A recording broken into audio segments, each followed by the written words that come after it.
Hello, Dr. Lepadatu.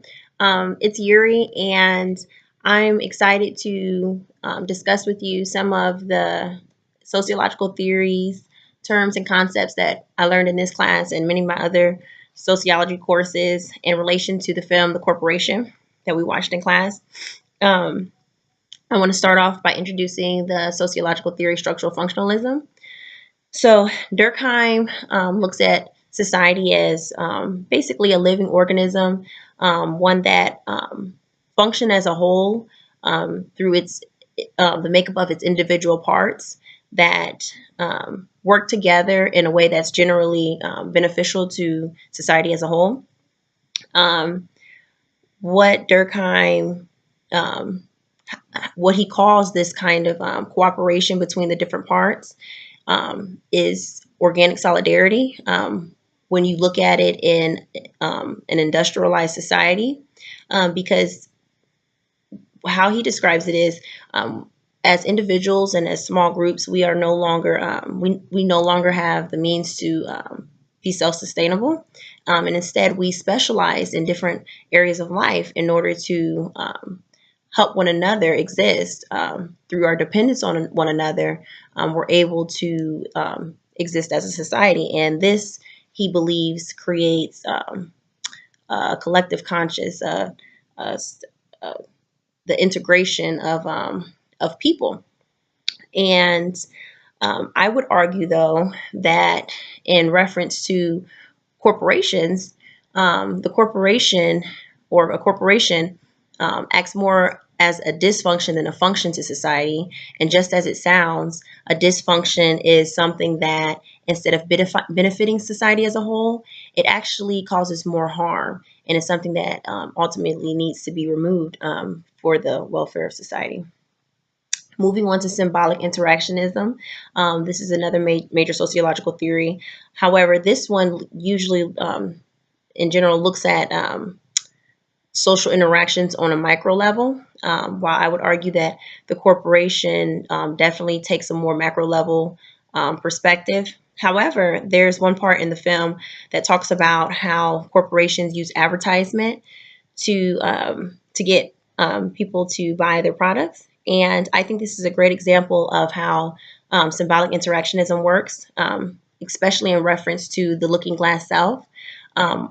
What that is and how it relates to advertisement is oftentimes these companies, these corporations are no longer actually selling their products, but instead they're selling a lifestyle, an idea, an image. And they do this by playing on the identities, the social norms and values of a culture. So back to the Looking Glass Self, um, what this theory states is that people understand themselves by the way that they view others and the way that they believe others view them. And so my value, my self worth is dependent on the way that others look at me. And I come up with the way I believe others look at me by how I look at other people and I see how people react to me.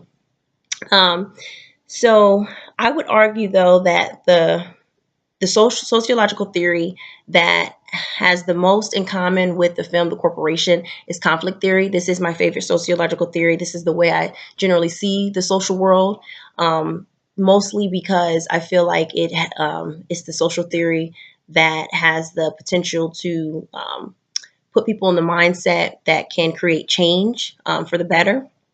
What this social theory states is that there's an upper class and a lower class. The upper class be, um, gets rich and profits at the expense of the lower class. In other words, the upper class exploits the lower class.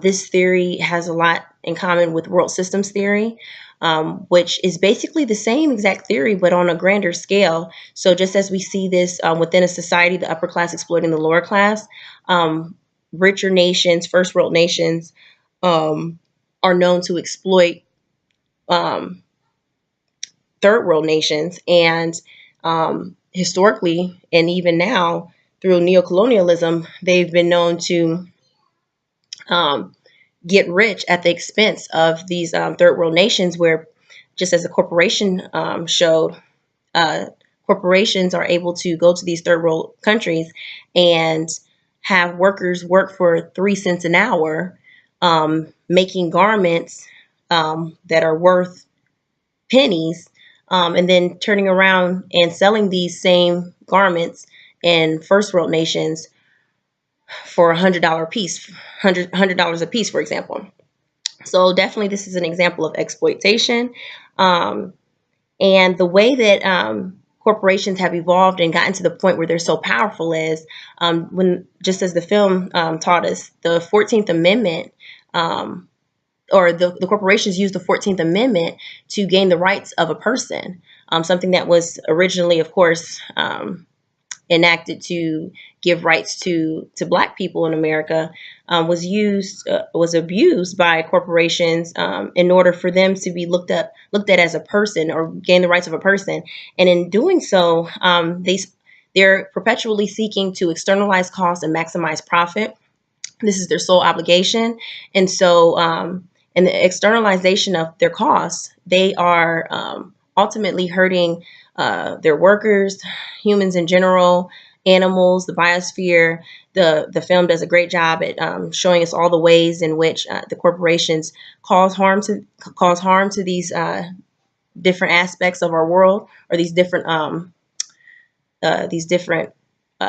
elements of our world. And so, for sure, I think the documentary did a good job at comparing the corporation, if it's considered a person, to a psychopath. So if you have a person who is doing all of these harmful, devastating things to fellow human beings and other living organisms and the environment and so forth, all um, for their own gain, that could definitely be looked at as the definition of a psychopath. And uh, I think this is a perfect time to bring up Weber's rational theory, because the way in which corporations are overly rational, where they seek to um, benefit themselves at all costs, um, it's ultimately a very irrational mode of being, because they basically shoot themselves in their own foot when being a part of a world with limited resources, they um, they use so much of the world's energy sources, and they um, they abuse their rights so much that the way that the corporations have been operating is unsustainable. And the ironic thing about it, which the corporation didn't really mention, but something I've always thought about, is um, if this world does end up getting to the point, which it eventually will get to the point, where it can't sustain all of its living creatures the way that it has been, um, then the same people, those the heads of these corporations, who are the cause for this destruction, will also be the ones with the greatest social advantage to surviving such an apocalypse, which is actually just wild when you really think about it. So we all suffer at their hands. And then at the end of the day, once they have destroyed our world, they're the only ones who really have the means to also to be the last to survive it, or the only ones to survive it.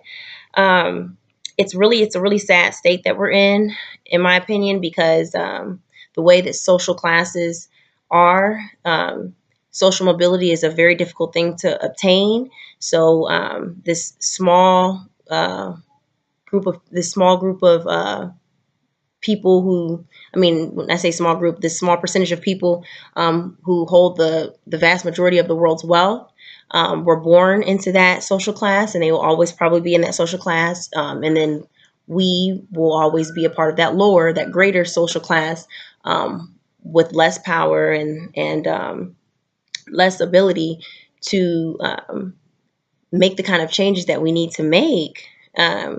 However, because we are the majority, I really do believe that there is power in our numbers.